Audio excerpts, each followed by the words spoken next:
welcome everybody to our Chapter 10 lecture. It is revised, so you are going to use the outline that it was given to you and was posted online for you. So what we have here, beginning or starting off our Chapter 10 lecture, is the time period after World War II. We see the Cold War tensions arise between the United States and the Soviet Union. The major reason for this dealt with the fact that there was a huge ideological difference. So the United States had pride and the ideological belief in democracy, freedom for all, whereas the Soviet Union dominated in the ideology of communism. So, there's so much that comes along with that, and hopefully you've taken classes where you've really delved into that. But I like to have history as, our paving the ground, and then we go into really evaluating gender relations and the place of the woman. But, long story short, there was a belief that in the United States, there was a belief that this communism was just evil. And what ended happening is there were, and I have in the outline for you, that there were actions taken by both nations to either spread or to quench, meaning to stop, the other's sphere of ideology and power. So, with regards to the Soviet Union, there are buffer zone of countries that are taken in by the Soviet Union to help spread their power, their sphere of influence with communism. And this spread of communism was seen as evil, like an evil empire trying to take over the world. So not only was it, they called it a Cold War. Why? Anybody know? Anybody remember from history?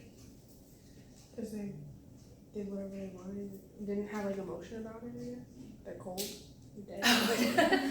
Well, as Justin. It never was an active war between the two parties. That's why it was a Cold War. So technically, in general, it wasn't all-out war like with World War I, World War II. There were little skirmishes and tensions that occurred throughout this post-World War II era. Lots of threats of annihilation. The creation of the atomic bomb, the fears that went along with that. The Cold War is just so in depth. We could probably spend a whole class just dedicated to the history of it and look at how society reacted in America and around the world. But with that said, not only was there skirmishes, in different parts of the world, but also the race for space. Do you know who was the first to go up into space? The Russian. Yes. So in response to that, 1957, you have the launching of Sputnik on behalf of Russia, which orbited the world in space, or the globe in space, and then you have the cosmonaut, Yuri Gagarin, who was the first to be human to be launched up in space. And as a response, the United States kind of freaked out. There was about, maybe, I want to say 4 years ago, there was a report that was discovered. It had been kept secret, but was revealed that the US government had considered possibly blowing up the moon as a resort to this race for space between them and the Soviet Union. It was kept secret until not too long ago. Well, that didn't happen, but what did happen was in response to this, this Russian trajectory into space, we have the creation of NASA in the United States, and that's where, when you are going to watch Hidden Figures, whether we're doing it in class today or my internet class when you watch it on your own, that is the setup, the historical background to get you prepared for that time period. And there's so much more that goes into it as well with our theme of the civil rights. I chose this movie for those two reasons, because it really kind of brings everything to life for you.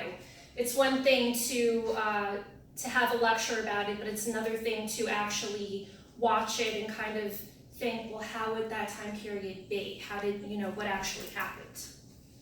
With that said, we're moving on to our section concerning women in jobs. So what do you think happened after World War II in this post-war era?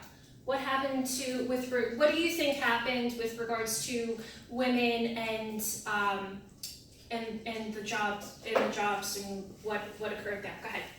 Since the men came back, the woman had, to go back to, I guess, domestic life so the men could work Mm-hmm. at the jobs that the women took over for them while they were at war. So technically you're right. We know with World War II, women were going into helping out with the war effort, and also those heavy industries in the jobs, the blue-collar jobs that men had previously, been involved in. We talked about that. After World War II, those blue-collar jobs in the heavy industries went back to the men. They came home, and women were expected to be first mom and wife. And really, there was the dominant social ideology was that, or belief was that women should really seek out the private sphere as their number one priority.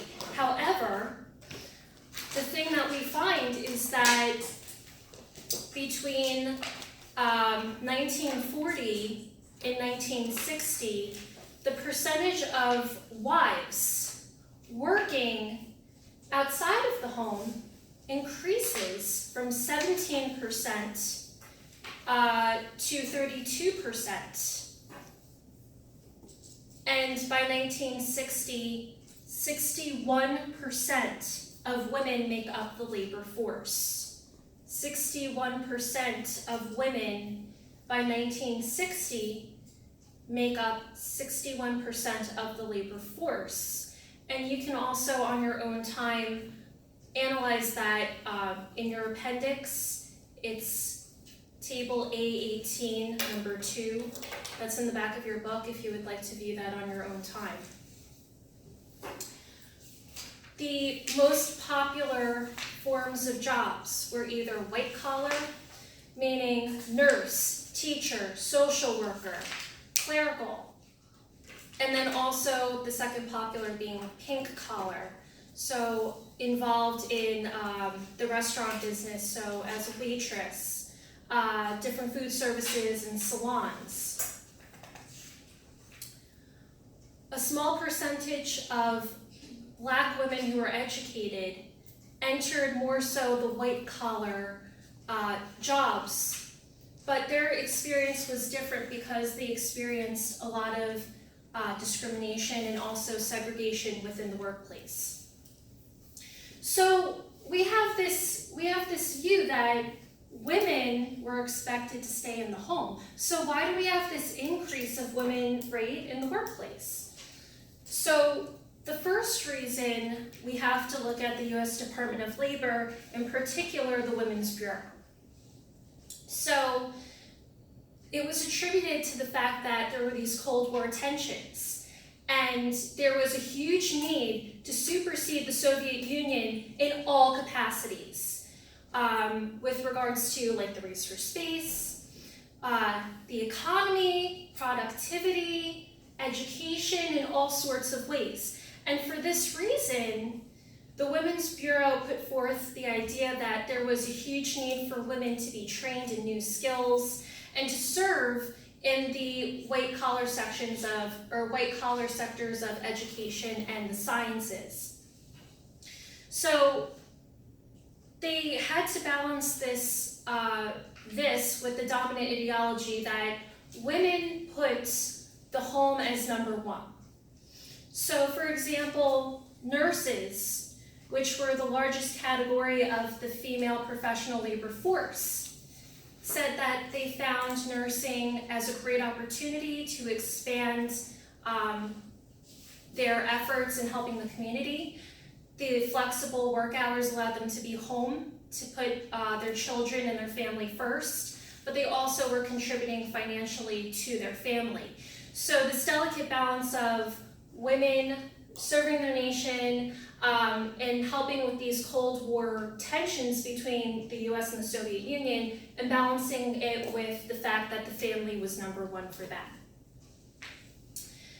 This really exclusively pertained more so to white women and a lot of discrimination towards Black women.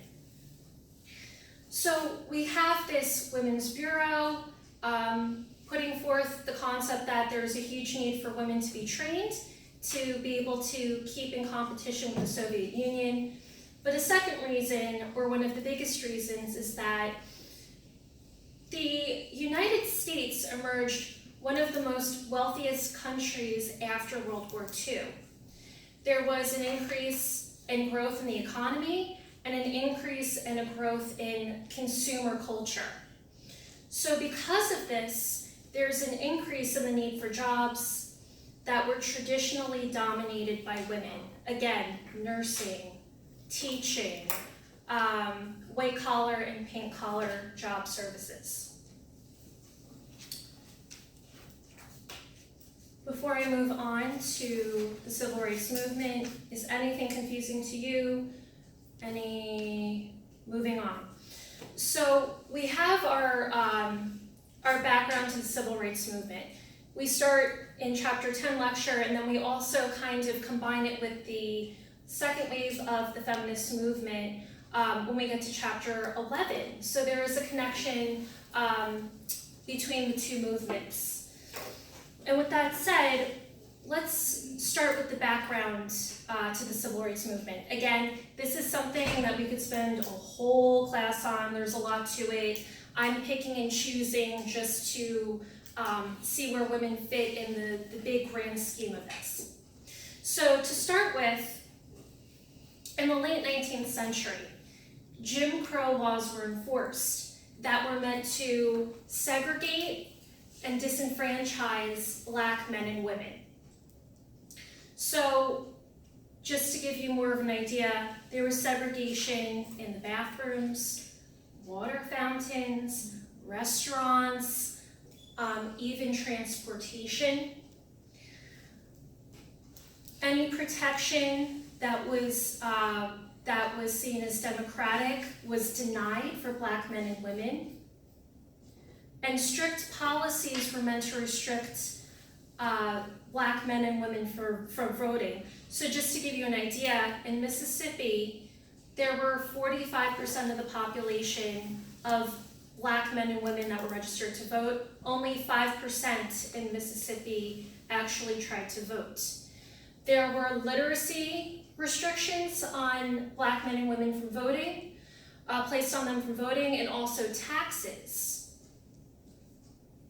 The other part of this is that there was a huge fear that was instilled with violence and even death to restrict Black men and women from voting.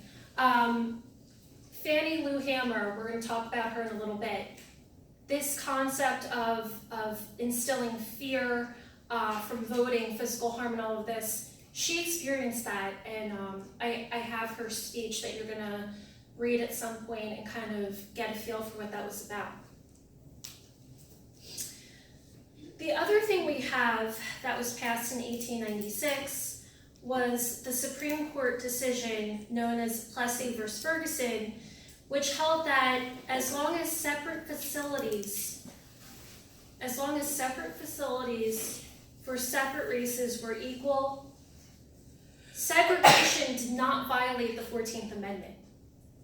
So in other words, long story short, Plessy Ferguson actually instilled, through this Supreme Court case, segregation as constitutional and not in violation of the 14th Amendment. The call for change actually began during World War II, with the mass migration of Black men and women from the South to the North looking to help in the war effort to participate in many different ways. There was a newfound sense of purpose and a need to change these really what was undemocratic things that were going on. So we see in the post-war period national organizations that were developed to battle this segregation and disfranchisement. So you have the NAACP, and you have CORE and other unions that develop. So with the NAACP and CORE, so the National Association of the Advancement of Colored People, NAACP, CORE, Congress of Racial Equality, and the other unions, there's a lot. I'm just bringing to the main concepts of the Civil War, the big, huge turning points. So the first of the greatest movement in which the NAACP, CORE, and other unions were involved in, the first dates back to Brown versus the Board of Education of Topeka. To give you a little idea really quickly, Topeka, Kansas, segregation of the school system. 13 parents, with the help of the NAACP, came to the forefront to bring this to the Supreme Court. And the thing is that their children were in segregated schools. And they had sent a petition to the school system requesting that their children could go to the schools that were closest to their home and not to these schools that were segregated and further away. And it was denied. So, long story short, the decision, the ruling was that there was a desegregation of schools, and the decision actually overturned Plessy versus Ferguson that this would be, constitutional.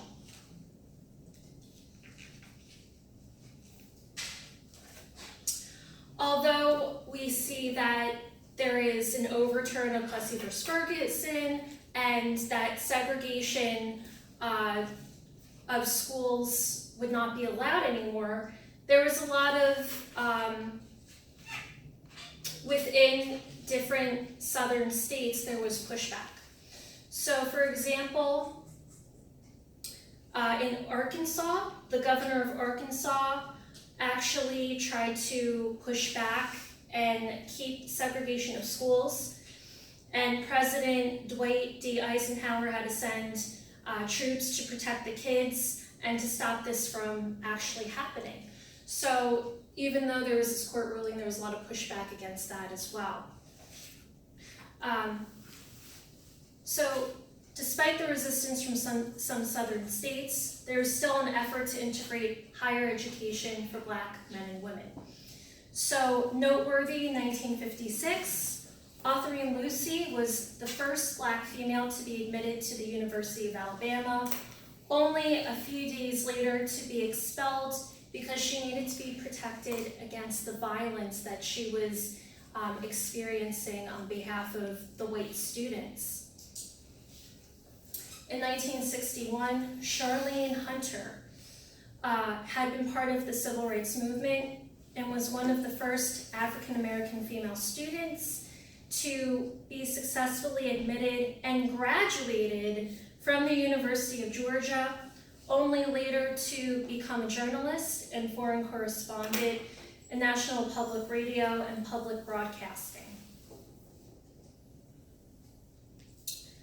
So, with the efforts to push back against segregation, this very first movement led to a huge second movement concerning the bus system in Montgomery, Alabama.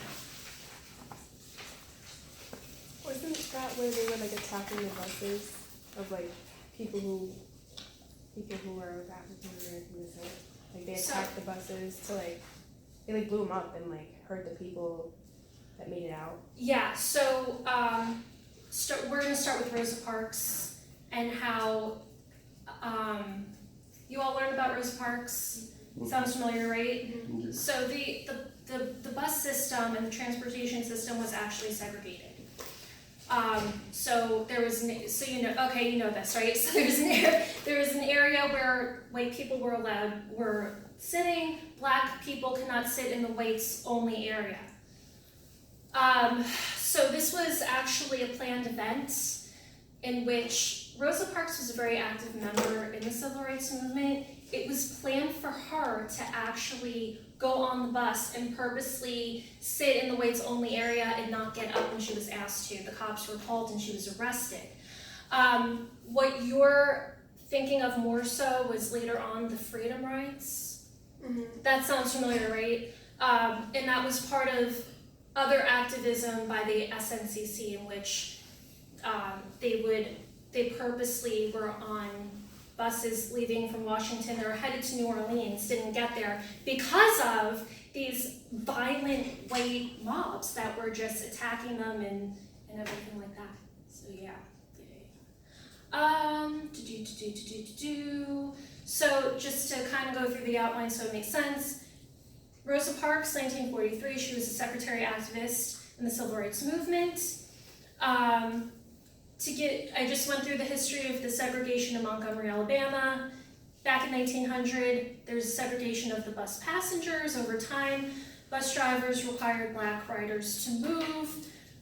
And again, this was planned. This wasn't a spontaneous thing. Rosa Parks refused to move to the black section, she was arrested. This leads to the Women's Political Caucus, which had been established previously in 1946 and was led by Jo Ann Robinson. If you go to the end of the chapter 10 and you look at the sources, there's a primary source in which she was talking to a reporter revealing the things that went on and the obstacles she had to overcome. So if you have time, look at that. But it was planned. They were waiting for the right moment. The Women's Political Caucus, which was made up mostly of black professional women. They were waiting for the right moment, and when Rosa Parks was arrested, they took that advantage to lead a one-day boycott. Well, this in turn led to the establishment of the MIA, or the Montgomery Improvement Association, which was led by Martin Luther King Jr. So the MIA continued that boycott, that one-day boycott that was established by the Women's Political Caucus, and they made it even longer, an even greater boycott concerning the segregation of the transportation system that Rosa Parks was protesting.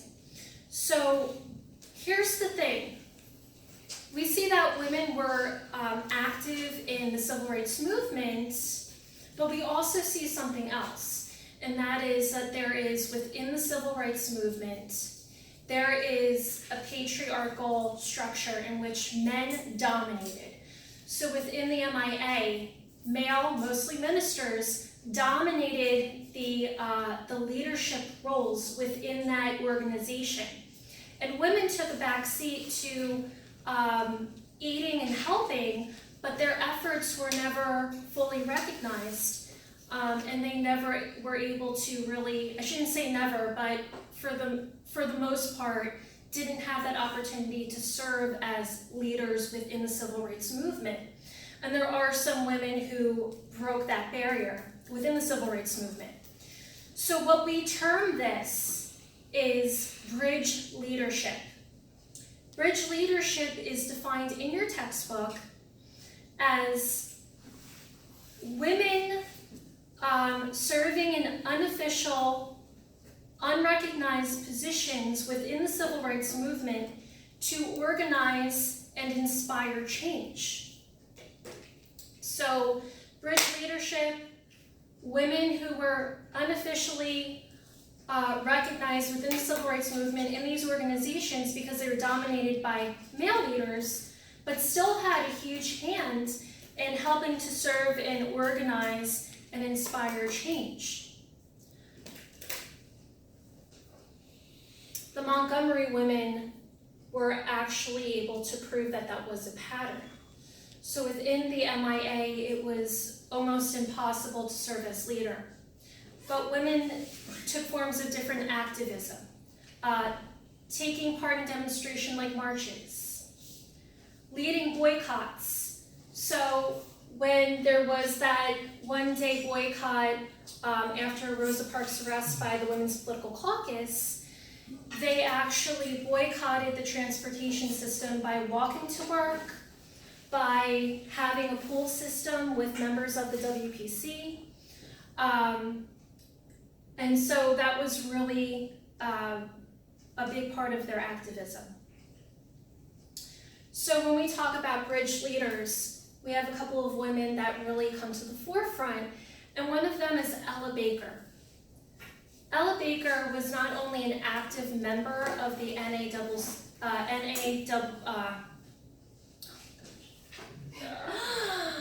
the NAACP, I'm so sorry, the NAACP, but she later became director of branch offices within the NAACP. Her goal was to establish social change with grassroots efforts and grassroots resistance. So furthermore, she not only worked for the NAACP, but also worked for the SCLC, the Southern Christian Leadership Conference. So although this was dominated, again, by Black male, mostly ministers in leadership positions, she for a time was appointed as director of the CLC, and she actually caused a lot of change within it to allow more activism and allow for Black females to have more of a role within that organization and curry change with regards to the civil rights movement. Thirdly, she had an active role in establishing the SNCC, or the Student Nonviolent Coordinating Committee. So what was the SNCC? The SNCC was formed after 1960, Greensboro, North Carolina. There were four Black students who went to a Woolworths store where lunch was served at a counter, and they sat in the whites only section. And that was a form of a peaceful protest. And it sparked both Black and white men and women to protest peacefully. It led to sit-in demonstrations in 54 cities. It was this peaceful protest that was meant to bring attention and also help to desegregate the area of the South.